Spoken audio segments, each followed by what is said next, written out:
computer. There we go.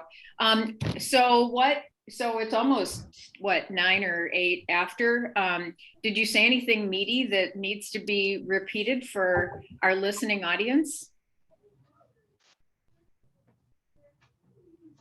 Just the importance. Britta brought up a really good point about when you need to do parent ed and you have to jump in halfway through and you're not getting to have that warm-up time with parents during parent-child interaction. What a challenge that is. That's something I haven't had to do or haven't really heard of parent eds. Like, it's very much expected in our job that we're there for the entire class. So that seems like it would be really hard. So that's something new for me to think about. So I'm sorry. I'm sorry you had to do that, Britta. I honestly wouldn't say, I mean, I know they triple booked you. That's what it sounds like, but I wouldn't do that. I wouldn't do that. I would say, no, that's not, I'm glad they're changing it. That was going to be my question. Because it's not our role to just jump in for that part of the class. So yeah, I don't think we should ever be asked to do that. Yeah, it's different locations too, which makes it a little more tricky. But I know part of it is they're understaffed and they were expecting another staff member that had a tragedy and then couldn't start the year, and they haven't been able to fill that position. So that's partially why. But yeah, it's tough. I just hope they don't expect that to become the norm. Like, just because you did it, don't let, like, well, you did it before, and be like, yeah, it's not best practice. Yeah, I have brought it up in our meetings and they have assured me that we can work something out, but we haven't got to specifics yet. So I'm hoping. I'm doing that this year. I think what you're saying you're doing for the first time, I've never done that, where I have a morning class, we do an 8:30 class, we do parent time first. And then I leave and they do parent-child time. And then I go to another class where I just do parent time with like 15 minutes in between. It's not, I don't love it. And I've never done it before. And so, yeah, like you say, to try to make sure it doesn't continue, but I don't know what the plan is. Yeah, well, for me, it's hard because this is my first year too. So I'm still trying to figure out, what's normal, what's not normal. And your own expectations. So yeah, we're taking it day at a time. Becca, wasn't your first year last year during COVID? This is actually my third year. So my first year was 1920. So COVID hit in the second half of my first year. So I have yet to experience a full normal either. And our enrollment numbers have been real down. And we're also dealing with a lot of staffing shortages. For us, it's particularly paras.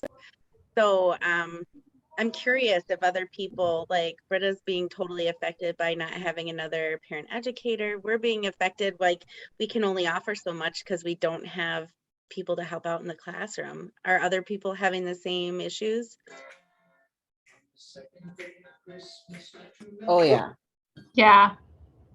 Yeah. And we've actually had to sub in other classrooms when we're not teaching. And so that's making our days really busy. I feel like I'm not having as much time to prep or, do all the things to get ready for my role. So it's been a challenge. We actually in Hopkins are having a really hard time finding early childhood teachers.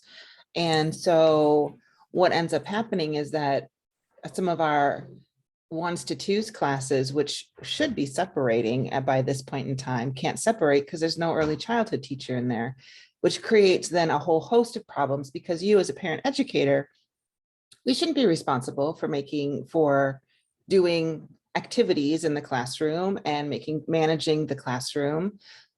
And that's really a challenge and compromises the quality of the program, I think, in a really big way. I had to do that all year last year. One of my classes was walkers and talkers, and we didn't have an early childhood teacher for it. So it was non-separating for the whole year. Actually, we tried some separation at the end of the year where we left the toddlers with 2 paras. And I was right across the hall with the parents. But I did have, like, they paid a 15-minute or something short like that prep time for our early childhood teacher. So she at least helped like set the room up and had an activity, but she wasn't there during the class. I was the one who had to do the whole thing. Yeah, so we're doing a lot of juggling, it sounds like in most districts.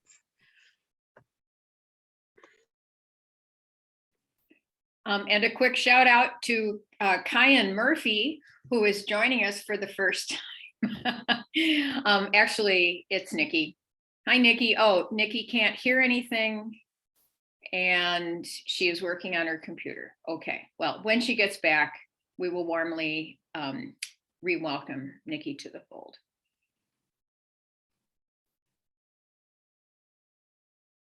So somebody asked me this week, knowing that we do this group, if basically ECFE was back to normal this year.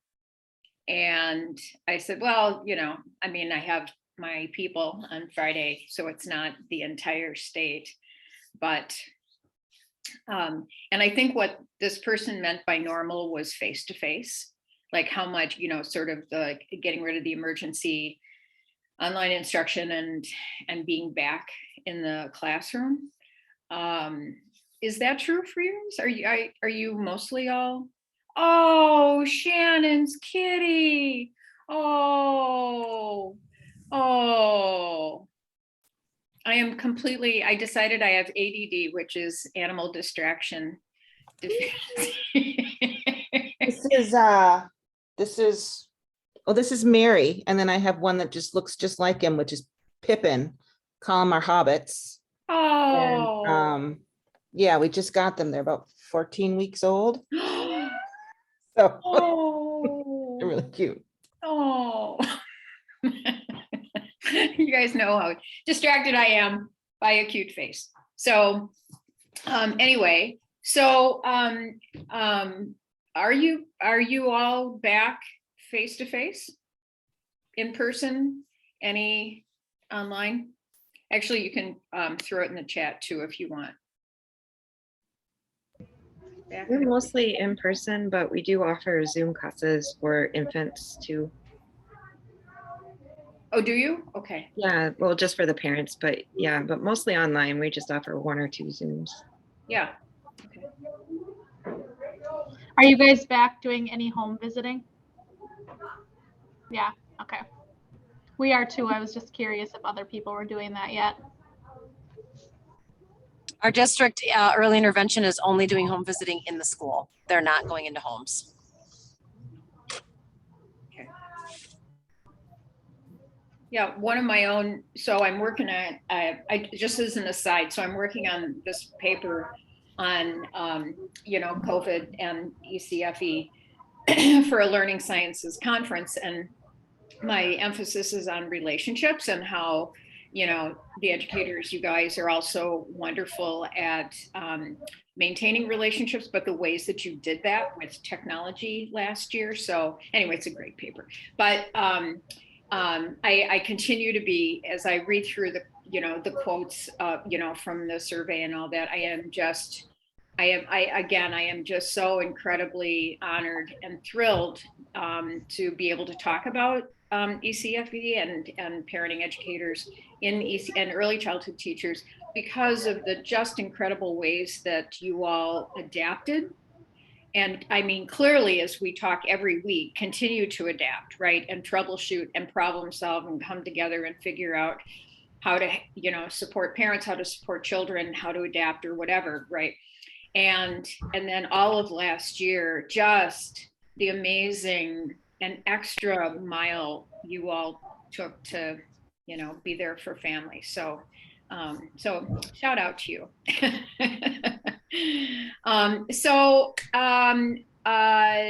Does anybody have a question for the group this week?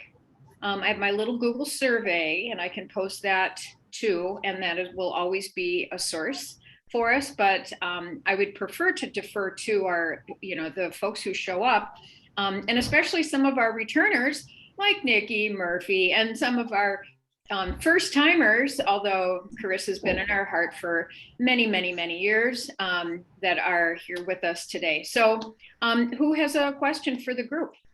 I do. Oh, So I have a question about working with families in real time that don't have interpreters assigned to them through like early intervention or ECFC. Because when they are, they come with their interpreters. Has anyone used the Say Hi app for real-time interpretation? Or what are you doing for families to support that? You know, we just don't have the bandwidth. We don't have interpreters coming into all of our classes in all of our languages. And yet we talk about equity and that we want to be able to serve and translate. So short of the Say Hi app, I'm not sure what our answer is, but I'm curious to know what you're doing and how you're using different technologies.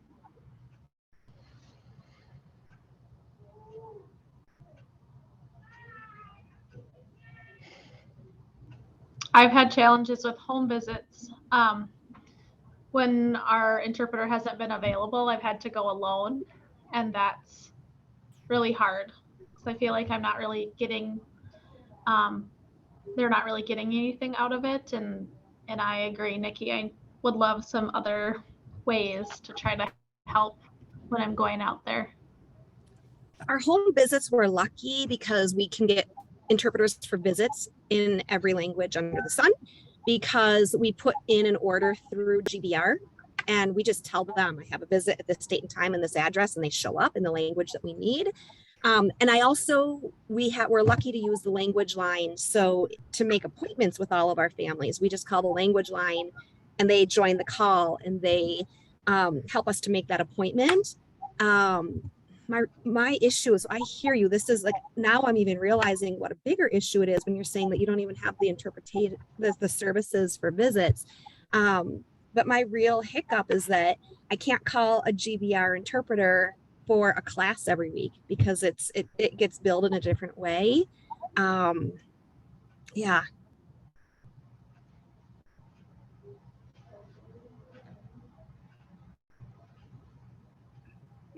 Maggie, I saw that you'd noticed that MPS uses language line. So what are the resources in the Minneapolis public schools, since I would imagine there must be hundreds of languages present? We really have, language line is the primary way to go. And I guess we used it as like real time. Like you could call somebody up pretty quickly and say, hey, I have I just remember doing health service forms and stuff like that with families. And I just would have someone on the phone with me. I don't even know if I ever actually made an appointment. I think I just called them and someone got lined up to us right away, but maybe I was doing it wrong. I don't know. But language line, we always get through to somebody immediately and they join us on the call. But I'm thinking about every single week, right, in class, real time. And I don't think I'd ever get approved for that sort of, I'm not even sure how that would work with a full group of people. It's hard. I even wonder though, Nikki, how that would work unless everyone in the class who didn't speak English was speaking the same not English language. Because would you need multiple interpreters? Like my English language learners class has Somali, Spanish, and Korean in it. So I'm not even sure how helpful having an interpreter in the class would be unless I had 3 interpreters. And then all of a sudden it's like, who do you listen to? And I can just imagine the chaos. I'm not even sure what that would look like. I've been doing Google Translate and trying to put my lessons, at least the questions I have, like where I want them to think about something, process, and discuss. I put that on a slide in my 3 main languages using Google Translate. The issue is there is no Google Translate for Karen. And so Burmese is the closest I can do, which this mom has indicated is somewhat helpful. She has lost her glasses though. So she can't. So the equity issue is just a wall right now for me. Like, we're just doing the best we can. Use really simple English and explain things more than once. Because language is a hurdle.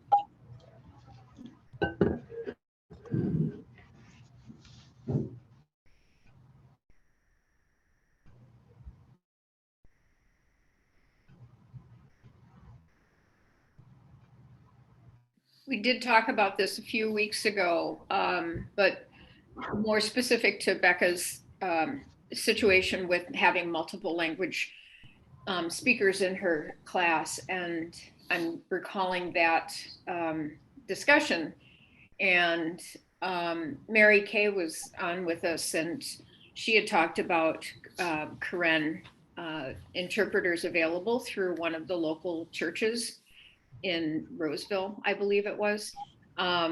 So I wonder, Nikki, if there may be sort of community-based resources. And I think, wasn't something too we talked about then, or Mary Kay suggested, was to ask the parents, like if they had resources or like somebody that they would want, they could bring with them, or, you know, so they also felt comfortable. Yeah.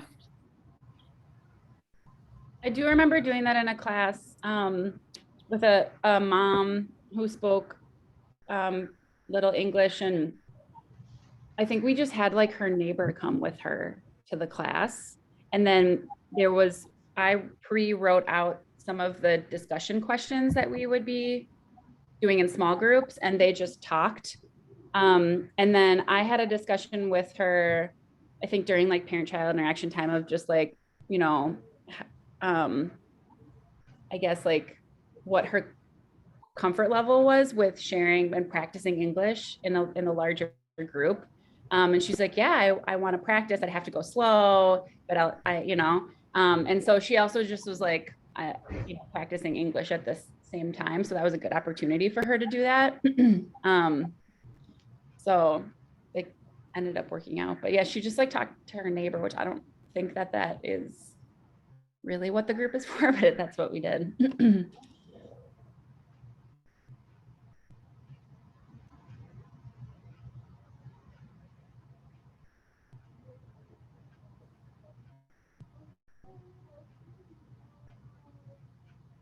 Is that helpful, Nikki? I mean, it's it's tough.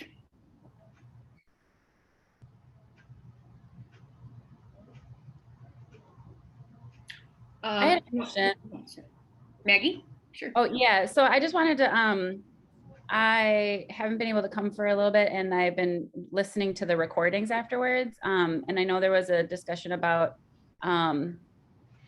like just inclusivity in our classrooms and like our role as the parent educator. And I can't see in the recordings if it was followed up with about that, but that's just something that I'm really interested in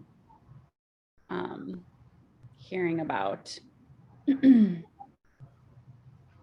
We did, so both yes and both. Yeah. So we've had conversations the last couple of weeks about parents, about sort of trying to include all parents when they're stressed, and they can, yes, be difficult. And then with language learners and equity and resources and things like that. But Maggie, do you have a specific question? Because we can revisit, and without, I think, feeling like we're repeating too. So is there a specific question that you have? I don't think so. I don't think I do. It's more of just like this world that we live in,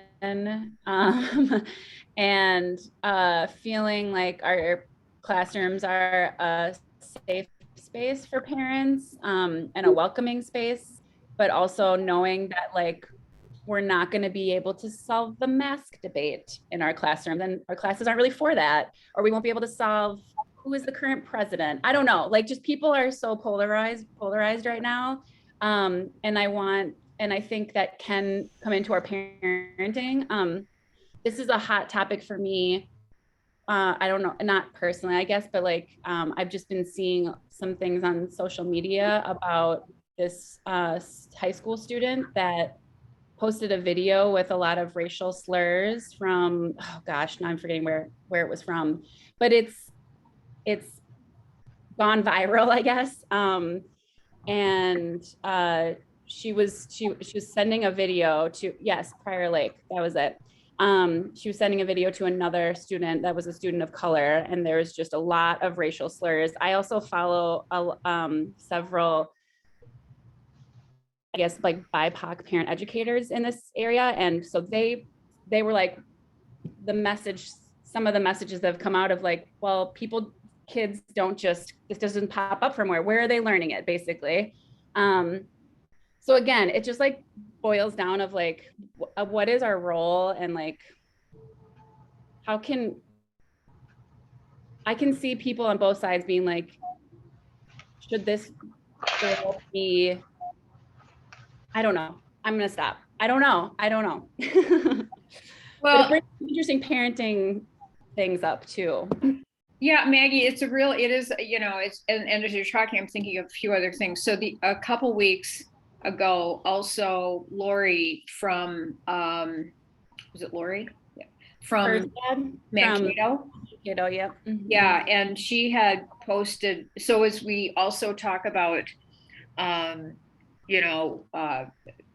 sort of eliminating racial bias and child raising and things like that in one school district that's going to be viewed very positively and progressively, and then in another school district, i.e. Mankato, there's going to be backlash from some parent groups that will go to the school district, and I guess in this case ECFE was singled out, and so I think that question about what is our role is a very complex one, obviously.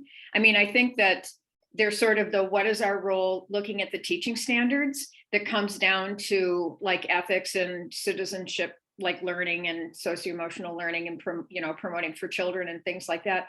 But then there's the actuation of that within contexts that can hit between what do I believe my role is and what does my school district or what is my university, or even if I'm just consulting or taking into consideration the parents and the families that are sitting right here, what is my role with these families, right? So it's a great question.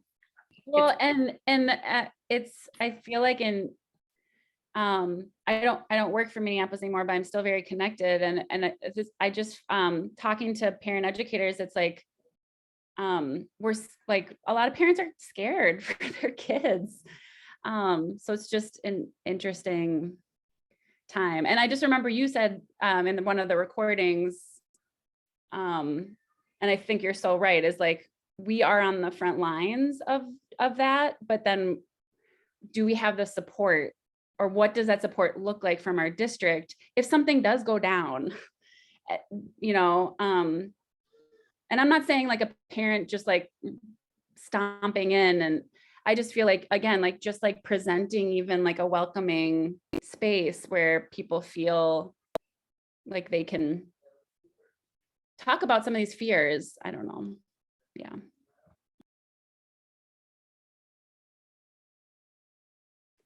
A general, as I was thinking about this idea, and Maggie, you brought it up, and I hope everybody sort of chimes in about Maggie's question and the dilemma and kind of how you deal with it yourself. But this notion of safe space, it's become, I think probably about, within the last 10 years, right? It was a newer kind of term. And as we talked about context and teaching, that felt democratic and open, and people felt like they had a place to share their voice and things like that. And so those were concepts that we were teaching. And then it's become part of our just common vernacular, right? To talk about, is this a safe space, right? Are you providing a safe space? And I've found myself pushing back a little bit on it from the standpoint of, I've been in settings that have been promoted to me as a safe space that I particularly as a human being don't feel safe in. And I don't say anything, but it's just like, you're labeling this as a safe space, but honestly, I don't feel safe, and you're not going to hear much from me, right? And anyway, that also has gotten me sort of thinking about this definition of safe space, and in our establishing it, bringing learners into that definition, like rather than our assuming, because we've done this practice before, and because we're wonderful people, and because we invite participation, and because we've taken those classes on inclusivity, right? We are providing a safe space. And yet everybody is different, and people have different histories. And I get on myself all the time about sharing something in my classroom and then kicking myself afterwards that I haven't provided kind of a warning ahead of time because of something that might have been said, or, whatever. And anyway, so that's my point, is, this larger question about our role, and, when everything is so polarized, but also this idea as part of that, of creating a context where, and you guys are better than anybody I know in doing this, I just have to say, of facilitating it in a way that people do feel included, and that, but this idea of safe space and what that means to you and how you go about creating it.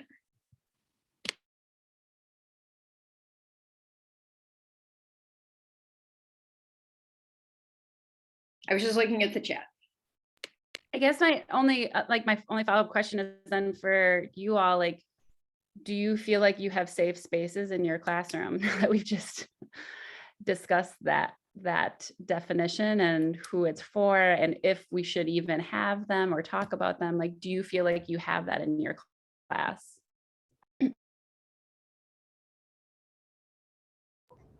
I feel like I do, but I would like to broaden the people that are coming to my classes. I feel like the people that are coming are white, middle class, stay-at-home moms who their views are very similar. I feel like we wouldn't ever have any issues with that, but ideally we'd hope that more people eventually will come in, and we're hoping to get some of these other groups in, and then it could change. So I think this is a good conversation to have, to be prepared for that. So I don't know. That brings me to another thing, like, how do you get more people to feel comfortable coming to ECFE that aren't white middle class? Like, I'd love to have more other people come, and we've mentioned it to families, and home visits I always mention, but then it's other issues of transportation, or, those barriers that they have every day for everything, when really, this would be a great place for them to be able to come.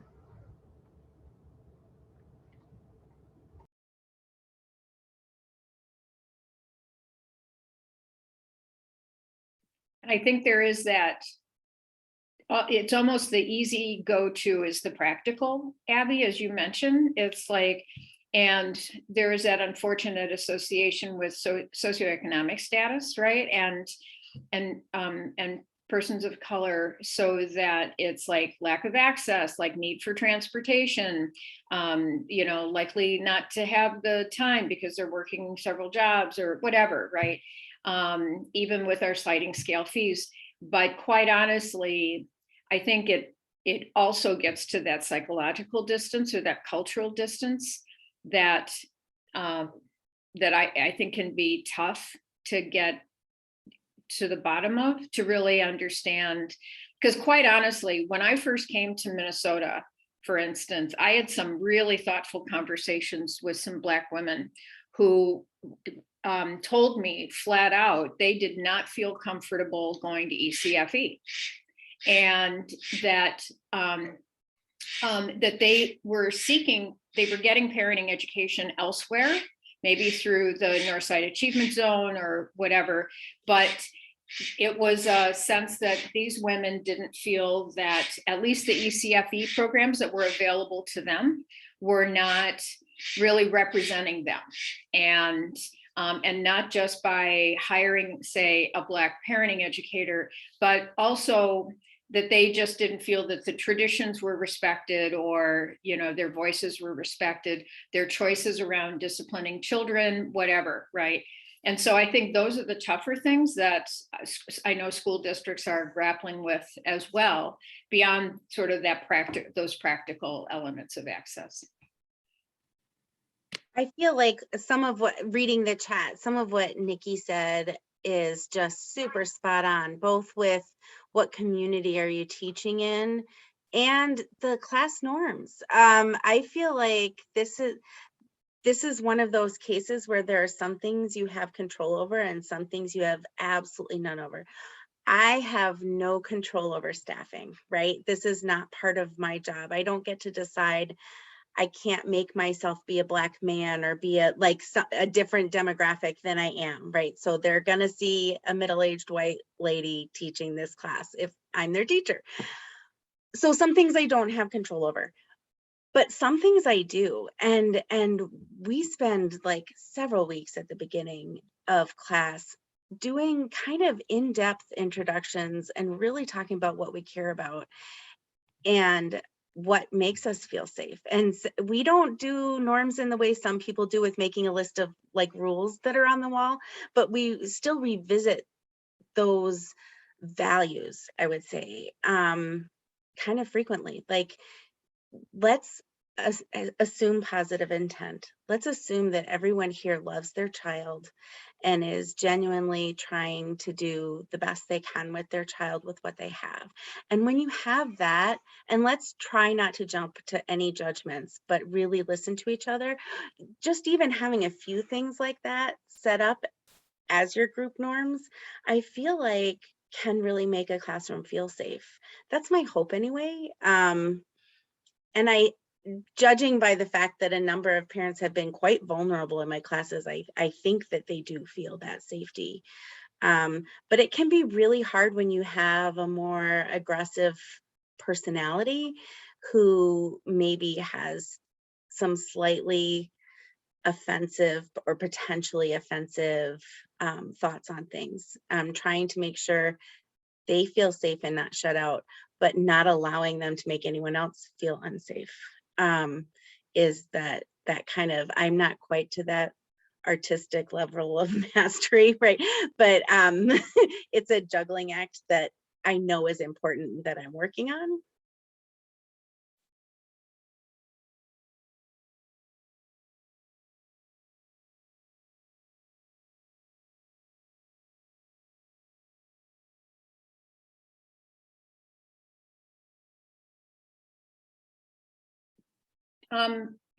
Do we want to take this conversation about Wilmer and answer some of Abby's questions, or would you prefer to keep it through the chat? Because again, I know we're being recorded, so I want to respect that. If you guys want to, we can. We've thought about doing them. And so there's me, and then there's another gal who goes out into some, like Jenny O is a big turkey producer here. So she goes out there. We did go into WIC, Bethesda, which is like a nursing care center. So a lot of that's been taken away with COVID, and I don't know if that's where we're missing out on a lot of those people. I go into some different apartment buildings during the week and do some parent ed, but then I feel like I like it as a conversation. I feel like when I'm going to do a home visit, I'm just basically like feeding them information. They're not getting to have a conversation. I mean, we talk, but you know, like where there's a group of moms who can all bounce ideas off of each other. Whereas when I go out, it's just like me, you know. Yesterday we talked about like anger. So I brought a little calming kit and showed them some different things they could try to use to calm down instead of some of the other things that he was doing. But I think just to have more, I've seen so many friendships come with positive people for them to interact with, and other moms that are at home or have similar schedules. And so I'm able to go into a home visit and do it. Yes, Ellen, I agree. Like the home visiting has been a little challenging for me. So I don't know. Abby, I'll tell you, I used to work in Faribault. We had a high Somali population there. And one of the biggest pieces, sorry, I'm in the car. That's why I've been camera off. One of the biggest pieces of the Somali families is they do not understand the importance of those early years. It's getting better, but a lot of times they think school is for children when they go to kindergarten. And before that, it's like, I'm not going to go to school. Like to go as an adult is a completely foreign concept to them, unless it's English classes. That they understand. Yep. But to go to a class where you take your child and you talk about your child and you play with your child, it's just a completely foreign concept to them. And so I think give it 15 years, we'll get the newer generation of parents. But right now it's just really, really tough. And a lot of them came out of a refugee camp, and there was very little formal education there. So just so the struggle is real and it's hard and you're doing awesome. But get them when they have babies and get them to come together. Have them bring because the moms of the babies are the ones, if you can get them, but they're already so, village minded that they don't need us to help that. Does that make sense? Because there's such the tribal, roots. They don't need us to facilitate them to sit in a group. So just my perspective on that. Yeah, I agree with that. There are a lot of really different cultural norms with what early childhood is about and what parent-child relationships are about in the Somali. Have you guys found any good resources on that? Mine has been a Somali mom who's amazing. That's been my resource. Who is unlike most of the other Somali moms and has been really open about some of the things that she thought were horrible about growing up in Somalia. And it was really eye-opening for me to see, okay, so this is like a common experience of a lot of these families and where they're coming from, and it's just so different from the American experience that it just helped me see that things are really different for them, and me softening up and getting more used to it, like Ellen said, the next generation of seeing some of the value of doing things differently than how they were raised. A thought, Becca, when you're saying that is, it reminds me of when you say go to somebody who's respected in their community, and maybe there's something there. Maybe it's not their whole community, but maybe it is between the moms of these children, in this age range. Maybe there's somebody who they respect that they would like to have come in, and or somebody you get to know or something. I think of when they were trying to eradicate polio over in Africa, and they went to the tribes and they went to the leaders, and if the leaders would be immunized, then the followers would follow. There's that kind of a mindset here, maybe, of what if we go and find out who do they respect and find out what is the story, what is their story, and then how can we add, or how can we come alongside their story together? Just a thought, some language around it. I don't know what it looks like exactly in Wilmer, but maybe that's an idea. I like that, Becca. That's great. Yeah, thank you for that. This is a little bit of a tangent, but I feel like it is one way that we have brought a lot of people into our classes. So when we were talking about home visiting earlier, I don't know, like the home visiting umbrellas per se that each district has. But in the Northwest Metro, we have a number of different visiting umbrellas. And one of those, the focus is on prenatal and birth through age 2. And then we have like a different umbrella that are those kiddos that are coming through screening and really the birth to 3rd grade alignment piece with the elementary schools and the older kids. But the reason I bring this up is because I think many of the families that, like I'm thinking about some Somali moms that have come into our groups after a home visit when we've established a relationship with them, right? Because every single family has a different dynamic and something going on and something to connect over. All parents, right? We're going to connect with them about something different. And when we build that relationship and we tell them a little bit more after we've built a little bit of trust, and we ask them, would you ever be interested to participate in this way? That's the biggest turnaround that we get for bringing families into the infant program, is our hug visits or helping us grow. But I think every district probably has a different, that's just a Northwest Metro thing. But those that prenatal and birth to third grade or birth to 2, I think is a big deal. And the way that Hug does it, they're actually sending information off of the Hennepin County Vital Birth Stats.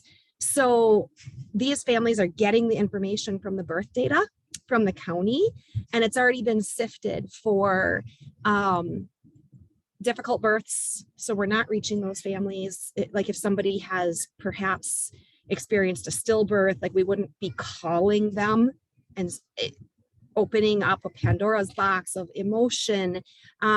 So I just kind of wonder, is there something there with the birth data and visits at that age to bring in families that are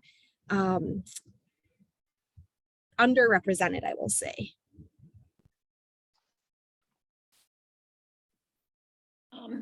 As a connection to that, I mentioned in chat, I worked for a couple of years with a multidisciplinary team on campus with the People Center in the Cedar Riverside area of Minneapolis that specifically reaches primarily in that area Somali community. And the idea there was to, that we were playing around with technology to create a texting program, sort of like is done with,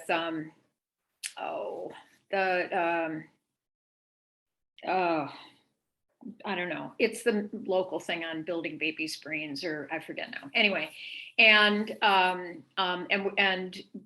was very, very interesting. And so I guess my spinoff with that is, as a tack on to what Nikki's saying, is, that was a community that was already going to the local health clinic. And so it could also be, but even in that work, the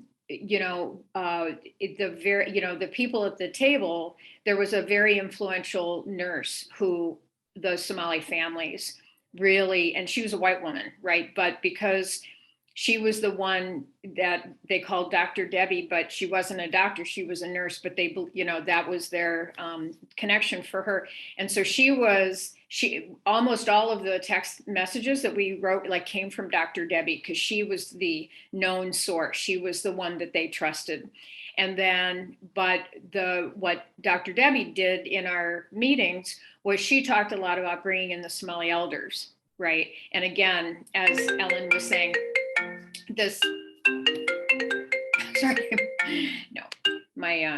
my computer is trying to get me to talk to it. But again, that idea of clan and who's important in the community to listen to. And we found that to be incredibly instrumental. And the kind of an anecdote was one of the things we ended up doing in our messaging for Somali parents was that was to have songs, was to have children's lullabies as going, and this is technology, so I'm not talking that you guys would do this, but it was just fascinating, sort of really digging into the culture and what is meaningful to the culture around learning and messaging. And so that all of the little 30-second, if you want to listen to this message about feeding your baby or whatever, had this Somali lullaby going in the background. And they were it just boosted the popularity with the Somali parents, especially the Somali mothers. And I completely agree with Ellen. I mean, it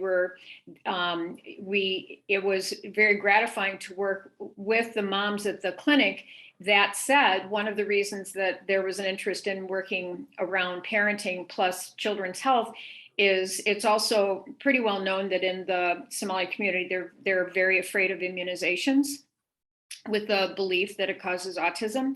And I think that that is also very important for us to understand, because there are some cultural beliefs that are so deep that we're not going to change that, right? And it doesn't mean that, I mean, we grapple with this around parenting styles and, sort of global research looking at different cultural differences and things like that. And so again, it comes from that norm of respect and respectful communication. And I love what Becca was saying about that norm of we all care about our children, right? We're all here and we all share that. But darn it all, there are some beliefs, and especially for those of us from a sort of a Euro white dominant culture, is that I think we also have to really check our own principles when we go in on like, what is our aim here? Like, what do we think we're doing, and where is the inroad? And so like in this work with the Somali parents, it was almost like those of us that are in the parenting world, it's just like, we are not touching the immunization thing. Like that is so deep in this community that we'll talk about breastfeeding or bottle feeding or safe formula or reading to your child or something in the zone, right? Anyway, but it's a great conversation. And I don't think we do enough, certainly in our own training, and I really applaud our own program for heightening the work on working with diverse families. But that idea about culture and the whole developmental niche, which, we don't really learn that much about, is just fascinating. And so my last thing about this clinic experience was, it was so fun for me as a community-based professional and researcher to see some people from the university who are not community-based people who had these assumptions when they came into this, that in year one, we would do this, in year two, we would do this, and then it would scale up and it would take over the entire state of Minnesota. And after, I think, about 5 or 6 years, the biggest lesson was, how do you message appropriately to a cultural community? And it ended up being a very small project, because the data gathering and working with the community and taking the time to work with the community and reschedule meetings when not everyone could be there and things like that was just things that those of us who work with the community, like, we know. But to see some of these researchers who had these assumptions that it was going to be all about data and big data and modeling and things like that, they realized that's just not the way it works.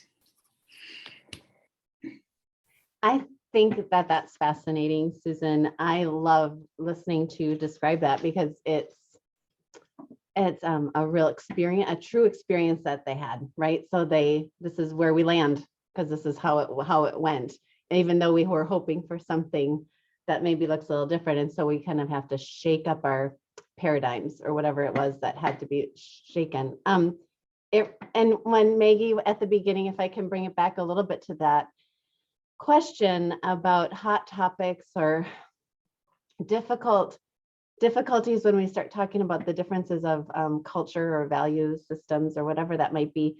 I heard a great model said once, looking at concentric circles, if I can. It's just a pedagogical model. It doesn't apply to everything, but as of late in the last few months, I've been thinking about it and talking about it in my classes, and kind of trying to take the idea of, where do we grab our meaning from?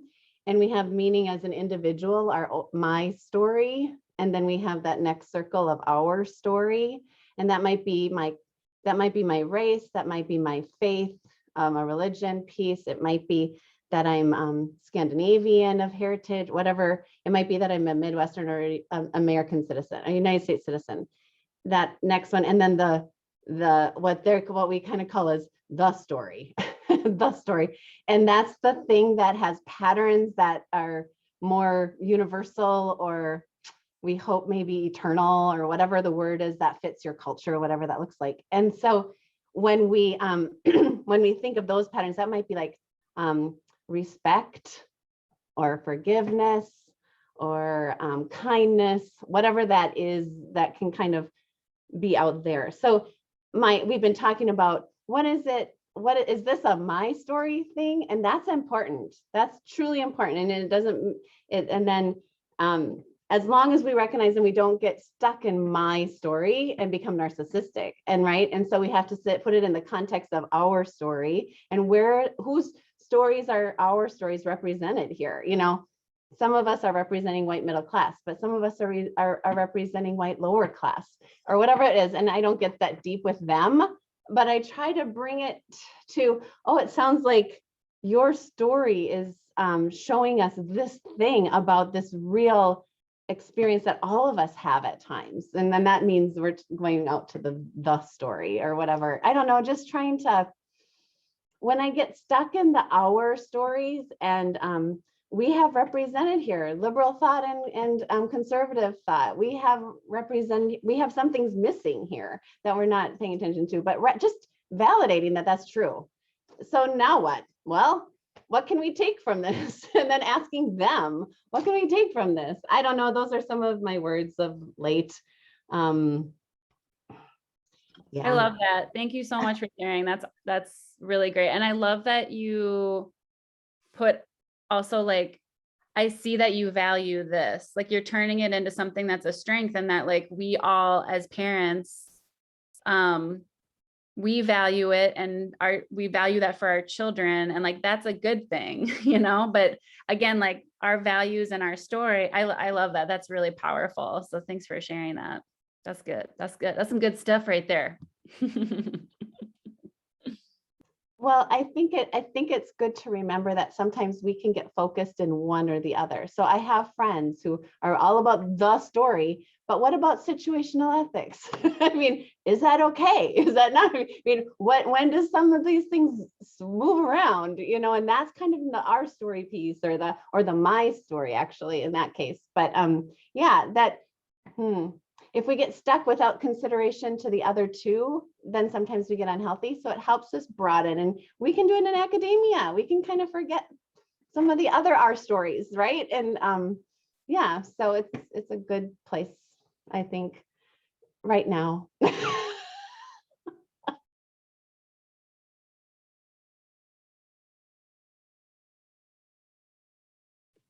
don't know about you, but my head is like,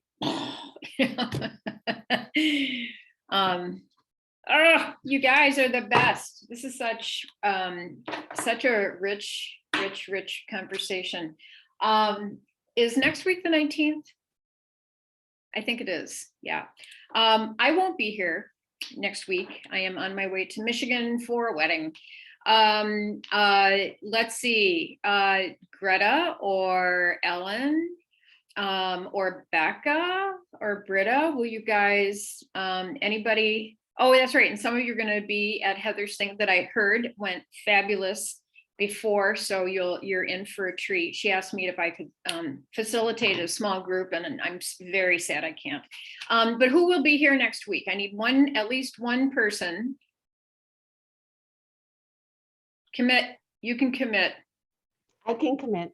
I'll commit. All right, Greta. All right. Everybody good. Show up though. Come on. Yeah, that's right. I'll make sure the invite is out there. So Greta, would you take charge of recording? Sure. I will put you in as the host and that kind of thing. So I think, but you all can record now, right? Mm-hmm. You could record, right? Like Greta, if you wanted to record this session, you could do it. I think I can. I haven't. Yes, there's the button. Mm-hmm. Yeah. All right. Well, you should be good to go because we don't have passwords or anything. Yeah. So if you would do that, that would be super great. And then and maybe just upload the MP4 or whatever, and then we'll make sure it gets onto YouTube. Okay. Terrific. Well, thank you all so much. Carissa, I hope you can rejoin us again. And again, if your class goes until noon, just come in whenever. All right. Sounds good. I will. We have a training next week, but then hopefully. All last spring, I came late every single week. So, reason you should just still come. Yeah, or be in your car, right? Call us. Right. So anyway, all right, you guys rock. Thanks so much. Thank And I'll you. see you all in a couple weeks. Bye.